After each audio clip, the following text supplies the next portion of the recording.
Courir, tirer, frapper, plonger.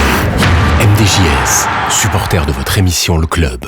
On va quand même remercier M. Mokhtarid pour la formidable leçon de langue de bois qu'il nous donne dans son explication de refus de match. Parce que quand il dit que l'entraîneur nouveau a besoin de jouer. Non, voilà, on lui dit qu'il est joué, préparé le match, on peut dire tu joues pas. Bon, là, je pense qu'avec 4 secondes de réflexion et 3 mètres de recul, on peut creuser un argumentaire un peu plus abouti pour essayer d'expliquer pourquoi. Maintenant, effectivement, comment est-ce qu'on peut expliquer? Pour moi, ça c'est très important. Pourquoi?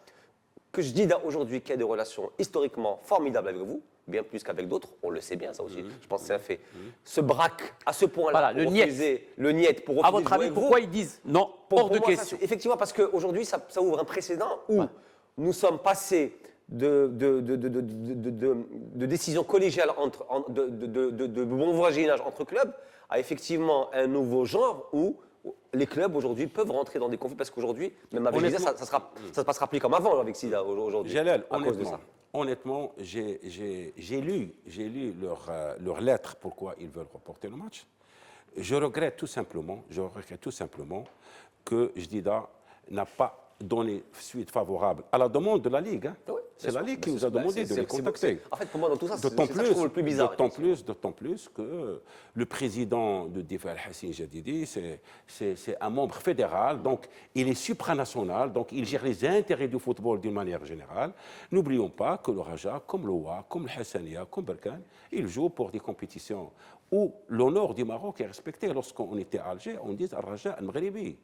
Donc, je pense que... Permettez-moi, s'il vous plaît, c'est la réalité. Alors, j'imagine que vous jouez avec une tenue où, effectivement, le drapeau du Maroc est dessus. Non, je ne fais pas du moral. Je vous dis, je te dis la vérité. Non, mais je vous crois. la vérité.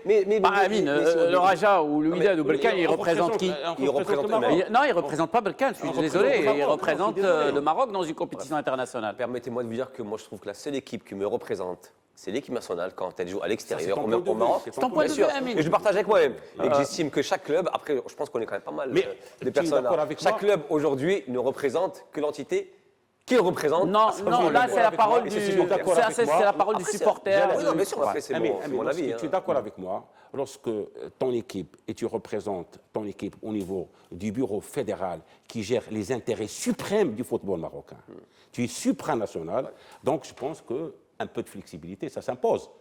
C'est pour ça qu'on pose la question depuis tout à l'heure de savoir qu'est-ce qui s'est réellement passé. Parce que vous avez relevé un point de vue encore statutaire, mais on parlait aussi juste de la relation historique que vous entretenez avec ce club-là. Oui. Donc aujourd'hui, le fait qu'il se braque comme ça, pour moi, reste un grand mystère.